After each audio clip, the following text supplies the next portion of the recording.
hún liggur í ferning, jöfn á lengd og breidd.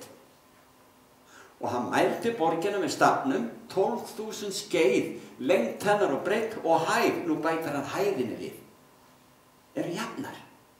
Og þarna það sem að flestir svona menn sem að skoða Biblíuna og lesa þetta, hvernig í ósköpunum hægt að láta sig líða vel þar sem að hæðinni jafn löng og breiddin og lengdin.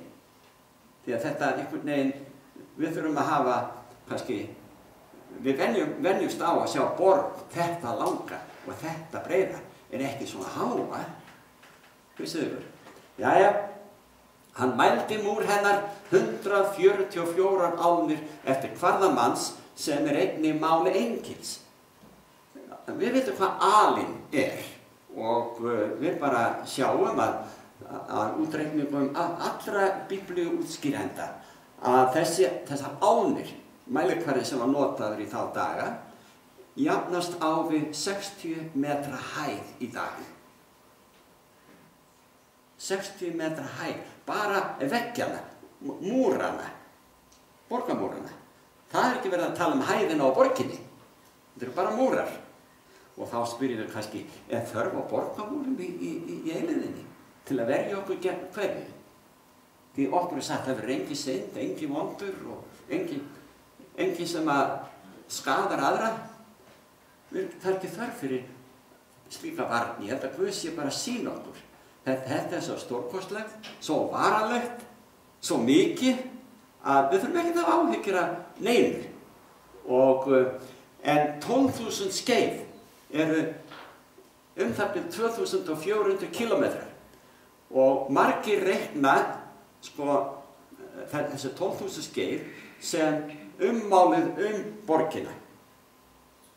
En sumir sjá í þessu verða að lýsa 12.000 skeið á hver væng eða hverja hlið borgarinnar og þá borgin mikið stærri. Sumir vilja meina að borgin sé 4 sinnum stærri. Borgin gæti verið stærri en allt Miðjarðarhafið, hugsið ykkur, og margfalt stærri en Ísland. Og þegar þið hugsið ykkur að við gætum sett borgina svona niður, við skulum segja að ein hliðin væri þessi í Jerúsalemi núna, í Ísrael, og gagnstæð hlið væri þá bara eftir endurlöngu Miðjarðarhafi, sú hlið sett niður á Spáni einhvers staðar. En svo yrðum við að taka jafnlanga vegalengd norður og söður. Það yrðu öll ríki í Norður-Afríku og mest öll Evrópa í norðri, innan borgar, landamæra eða borgamúra. Hvort heldur minni talan eða stærri talan, þetta svo yfirgnæfandi stórkostlegt. Við getum leyft okkur að hlakka til. Guð ekki, hann ekki smár í sniðum þegar hann útbýr heimkynni fyrir okkur alla eilífð. Og ég mætti bæta því kannski hérna innan. Hér erum við vön því að búa í borgum og ég sá í fréttum núna í vetur að meirinn helmingur íbúa jarðarinnar núna innbyrðis borgamúra eða innan borga. Það af sem áður var að flestir áttu heima úti á ökrum og fjöllum og dölum og ræktuðu landi. Nú eru flestir komnir inn í borgirnar með öllu því böli og þrengslum og glæpum sem þar líðast. Þetta verður ekki svona á nýju jörðinni. Borgin, hún verður fyrir alla til að koma til þess að tilbiðja drottinn og eta af lífsins tré eða njóta af laufum lífsins tré, eins konar fyrirbyggjandi aðgerðir, myndi ég kalla það. Það verður engin sjúkur. En það segir að við munum koma, samkvæmt því sem Jesaja segir, á mánuði hverjum og á hvíldardegi hverjum til þess að tilbiðja drottinn og safna saman við lífsins tré. Og ef við gerum þetta svona með einhverju millibili, hvar eigum við þá heima? Þegar Guð skapaði jörðina, þá sagði hann Adam og Evu verið frjósöm og uppfyllið jörðina. Þeir áttu að búa alla jörðina. Vitið það til dæmis að undir norðurpólnum, eða það sem að póllinn að þeir finna hitabeltisleifar á hafsbotni þar. Þetta var einu sinni þurrlendi. Það breyttist breyttist margt í flóðinu og við búum enn að áhrifum flóðsins í stærra hafi höf heimsins en Guð ætlaði þeim í byrjun þegar hann skapaði. Svo þegar hann endurskapar og skapar nýja jörð, og þessi nýja jörð, hún gæti jafnvel verið stærri. Það ýmsar vísbendingar í Biblíunni sem gætu þýtt það að nýja jörðu verið stærri, meðal annars þessi risastærð á borginni, borginni nýju Jerúsalem. Og sumir vilja meina að miðað við litlu jörðinu svona í dag, að svona risaborg myndi varla, jörður gæti varla borðað það. Skiptir engu máli fyrir okkur sem trúum og treystum á skaparann, því að hann sem skapaði ekki bara borgina eða jörðin í byrjun, hann getur endurskapað. Og vitið það, vinir, það er eitt sem ég á þess að erfitt með að skilja þess að kristnu fólki, að það afneitar sköpunarsögunni og þar með afneitar frelsarann, því að frelsarinn og skaparinn er sama persóna. Jæja. En þeir afneita einu og öðru í Biblíunni. En þegar að fólk deyr og fólk fer í kirkju til þess að fylgja hinu látna til grafar, að þá er predikað og talað að nú sé viðkomandi komið til heimins og honum líður vel í nýju líkama og svo framvegis. Hvernig gæti slíkt gerst? Hvernig gæti slíkt gerst? Nema af því að einhvern þarf að endurskapa.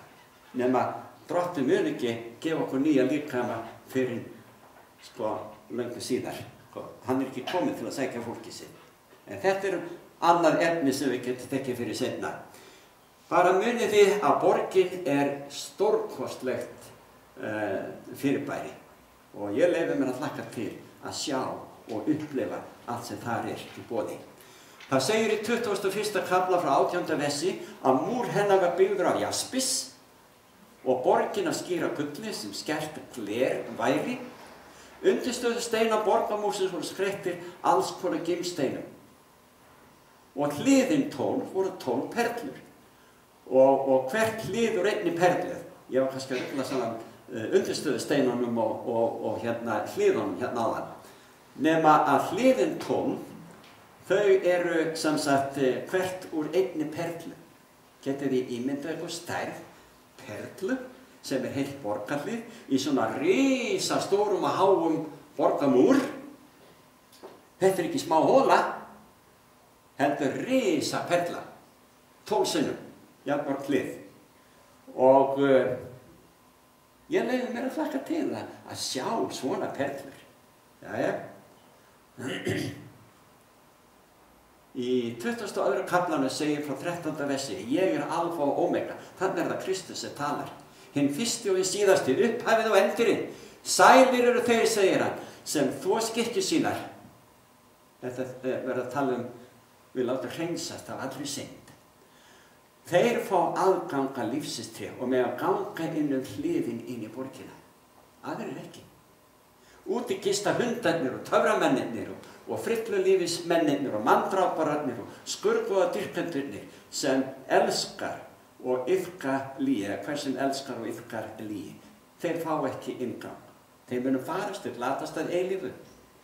En við viljum fá að ganga inn í borgina og upplifa þessa dásemdi sem Guð hefur fyrirbúið okkur.